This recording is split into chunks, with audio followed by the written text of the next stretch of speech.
Hi, third graders, almost going into fourth. My name is Dorothea. I'm one of the children's librarians at the Beverly Public Library. And I thought before we get started on the summer reading, let's do a little rap to get ourselves loosened up. And I want you to help me snapping those fingers because I'm not very good at that. Hello, everybody. Hope you're having a great day. There's a summer reading program, I just wanted to say. Plenty of online books.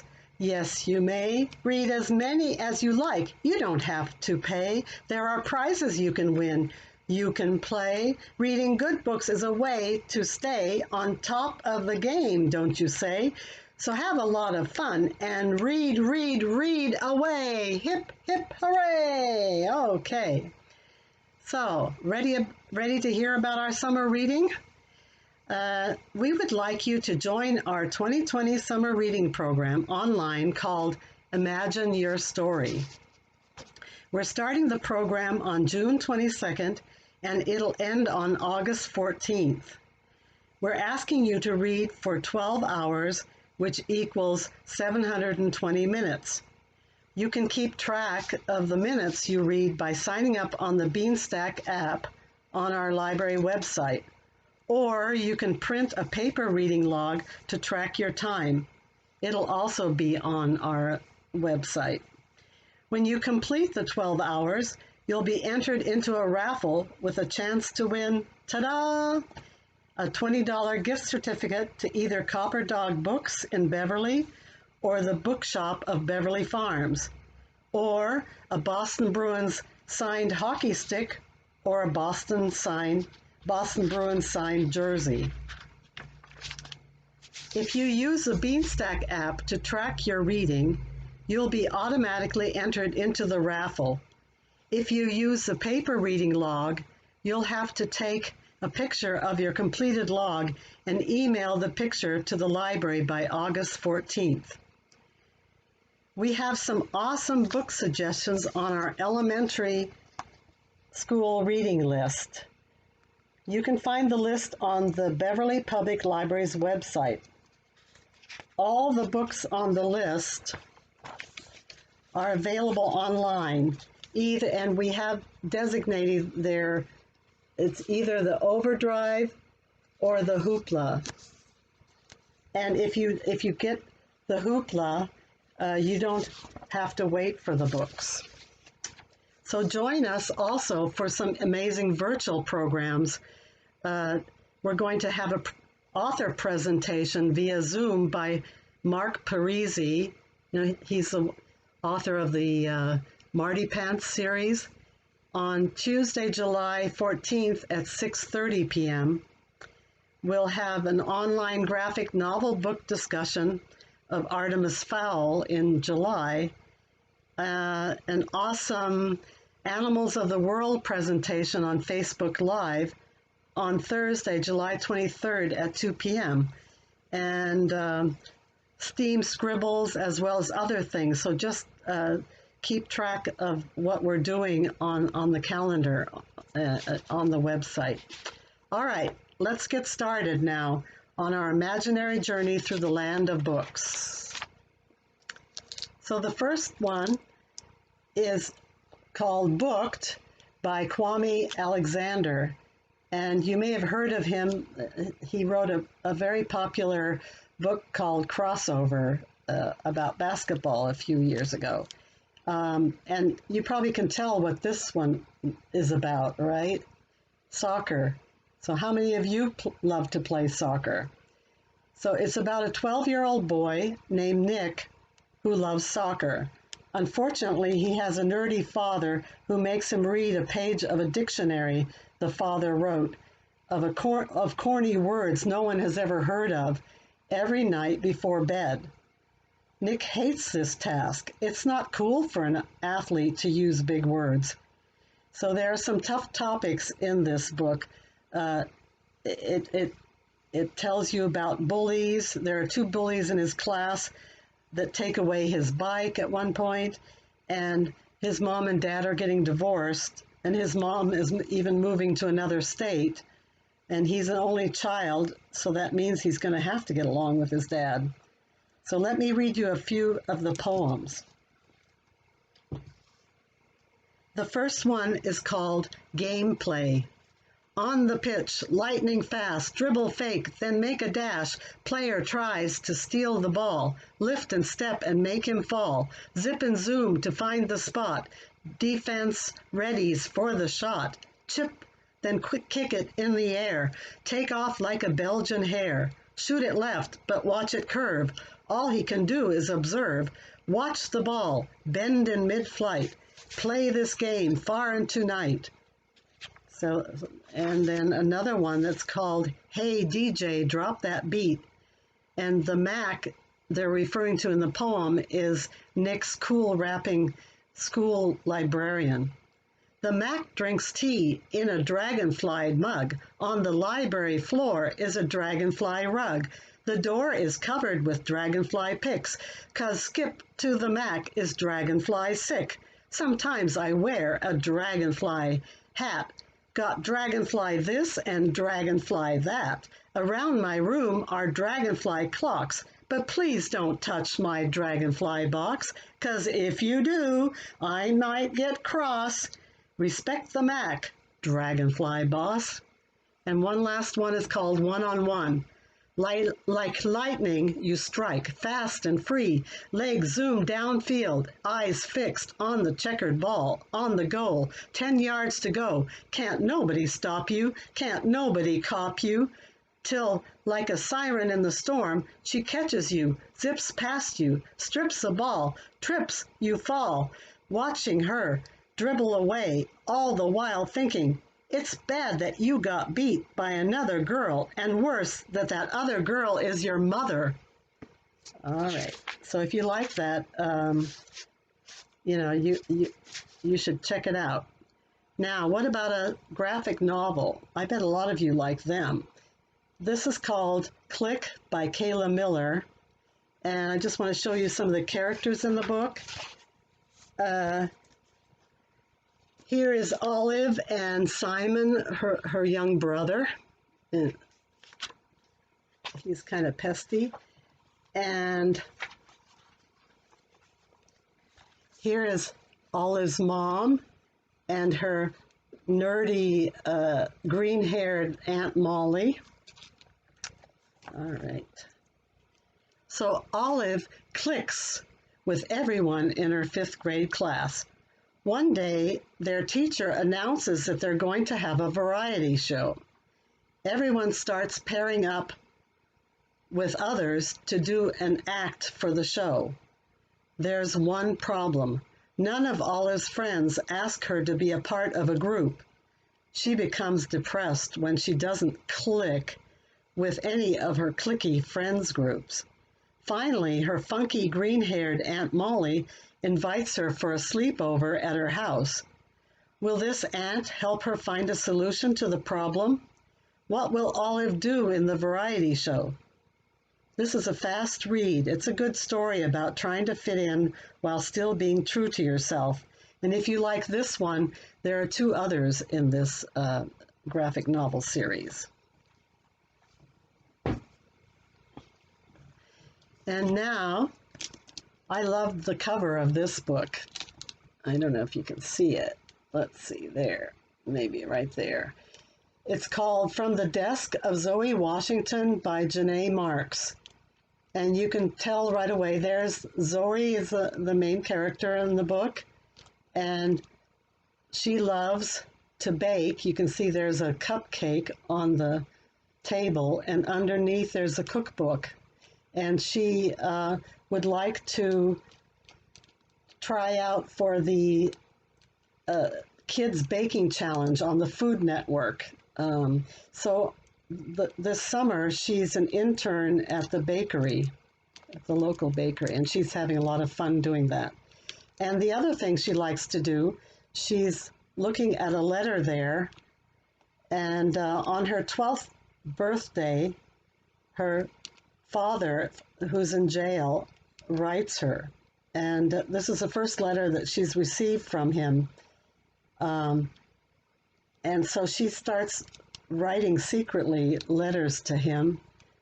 And only her grandmother knows about this. And so her mother remarried. She has a white dad, and her mother is African American. And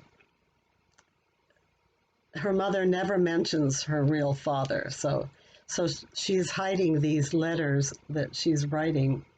She doesn't tell her mother about them. And she's going to try to prove that her father, in the letter that her father wrote her, he says that he is innocent of the serious crime that he claims he did not do, and that he's actually innocent. So she's going to try to prove, along with a neighbor boy called Trevor, they're going to try to prove that he did not commit the crime, and that they're going to try to find an alibi, somebody who knows that he did not commit it. So, will they be successful? And what will happen when her mother finds out about what she's been doing behind her back? So that's a good read. And then, this one you may have heard of. It's called Mac B. Kid Spy, Mac Undercover by Mac Barnett. And it is the first of a series. There are 4 of these. So if you like this one, you can check out the others. And it's a quick read. It's kind of like a Diary of a Wimpy Kid. It has a lot of colorful illustrations and almost on every page. And who doesn't like a spy story? And especially one when the Queen of England calls you, to find some lost jewels. That's pretty cool, right? So I'll read you just a little section from the beginning of the book so you can see how silly the story is. One afternoon, the phone rang, and it was for me. Hello? I said. Hello, she said. Can I speak to Mac? Speaking, I said. Mac, this is the Queen of England, she said. I would like to ask you for a favor. Okay, I said. Whenever somebody asks you for a favor, it is a good idea to ask them what the favor is before you say okay. But I had never talked to a queen before, so I said okay. Wonderful, said the Queen. I will tell you a secret. Last night somebody stole the crown jewels. No, I said. Yes, said the Queen. This is a favor. You shall find the missing treasure and bring it back to me. Wow, I said. Yes, said the Queen. This was very exciting, but I had a question. I have a question, I said. I hope it's a quick question, said the Queen. Why me? The Queen of England sighed. That is a stupid question. My teacher says there is no such thing as a stupid question. Mac, said the Queen, you are the smartest kid in your class. You have straight A's in every subject except handwriting. I'm working on that, I said. Then it's settled. You shall take the next flight to London. Goodbye.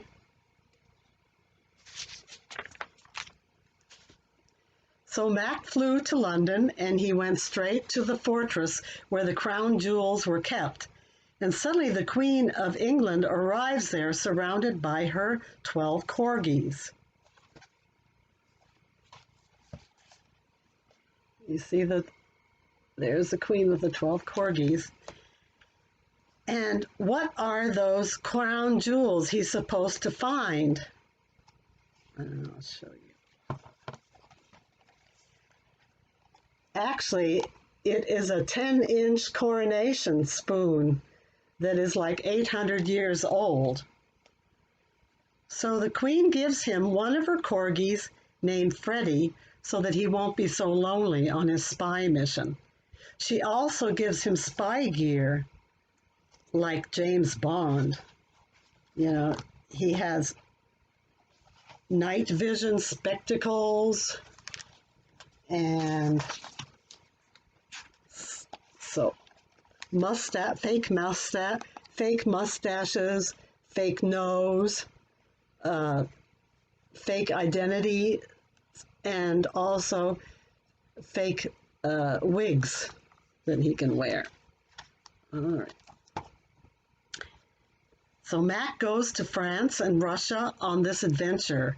You learn a lot about history, but in a fun way. And like I said, if you like this one, there are 3 others in the series. And the last fiction book is I Can Make This Promise by Christine Day. And here is the main person. She's called Edie, short for Edith, knows that her mom, a Native American, was adopted by a white couple at birth. One day, while playing with her friends in the attic, she finds an old box full of letters signed Love, Edith, and photos of a woman that looks just like Edie. Suddenly, Edie has a lot of new questions. Could her mom belong to a Native family that Edie never knew about? And why have her mom and dad kept this secret from her all her life? So Edie's father is actually white, but her mom is Native American. And you learn a lot about Native American culture out west in the Seattle area. There are issues of identity, race, and adoption. Will Edie find out more about this mysterious woman who is her namesake? And why do people have so many secrets?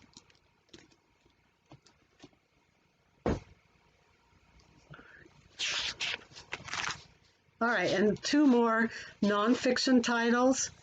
The first is a beautiful book. It's called Emmanuel's Dream, the true story of Manuel of Fossum, Yeboah, written by Lori Ann Thompson and Sean Qualls.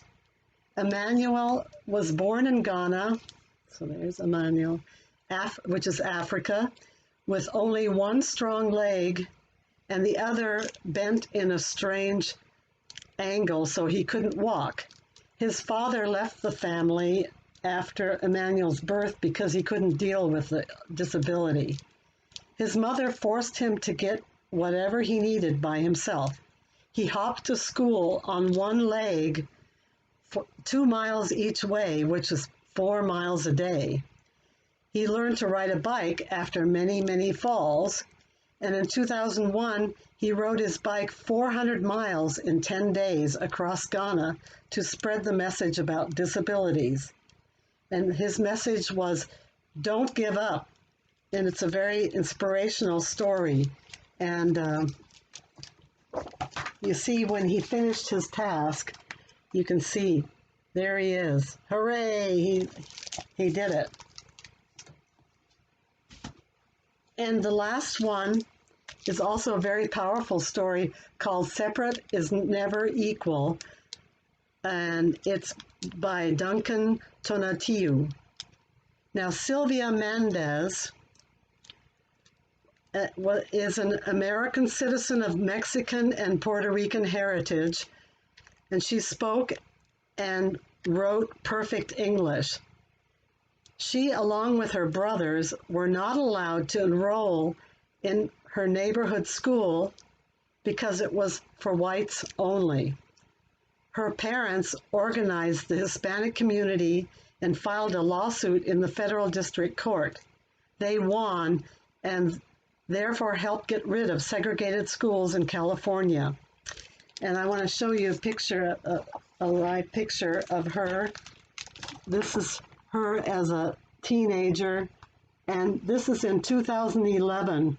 She won the Presidential Medal of Freedom, which is and Obama gave it to her, and it was the highest award that a citizen in the U.S. can receive.